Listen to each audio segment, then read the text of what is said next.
हमारा अनुग्रहकारी परमेश्वर प्रभु यीशु मसीह के नाम में आप सबको सुंदर शाम में शालोम। आज परमेश्वर महान है मेरे भाइयों मेरे बहनों।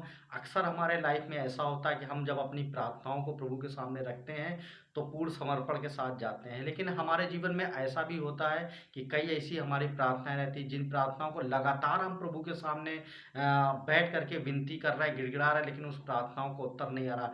तो ऐसी क्या बात है मेरे भाइयों बहनों जो हमारी प्रार्थनाओं का जीवित परमेश्वर की ओर से उत्तर नहीं आ रहा?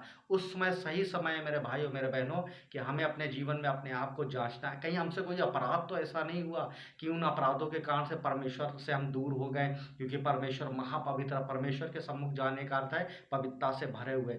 जैसे कि नीति वचन 28 के 13 में प्रभु बोलता है, जो व्यक्ति अपने अपराध छिपा रखता है उसका कार्य सफल नहीं होता, जो उनको मान लेता है और फिर उनको छोड़ भी देता उस पर दया की जाएगी। और परमेश्वर का वचन हम पाते हैं पहला पत्रस 3:10 में प्रभु बोलता है, जो अच्छे दिन देखना चाहता, अपने जीवन की कामना रखता है, वह अपने सर्वप्रथम अपने होठों को बुराई से और अपने जीव को जो है वो छल की बातों से अपने आप को दूर रखे, और बुराई और जो बुराइयां हैं उनको छोड़ करके वरन भलाई ही करे, और सदा मेल मिलाप और यत्न से उस मेल मिलाप में लगे रहे। क्योंकि परमेश्वर हमारा महान है। परमेश्वर का वचन कहता है कि परमेश्वर की आंखें धर्मियों की ओर सदा लगी रहती हैं और परमेश्वर के कान उन धर्मियों की प्रार्थनाओं की ओर लगी रहती। तो मेरे भाइयों मेरे बहनों, इसलिए परमेश्वर का वचन आगे कहता है कि परमेश्वर जो बुराइयां गढ़ते हैं, जो अपराध करते हैं, उनसे परमेश्वर सदैव विमुख रहता है। तो मेरे भाई मेरे बहनों, इन दो कारणों के कारण से, एक अपराध और एक बुराइयों के कारण से हम अपने जीवन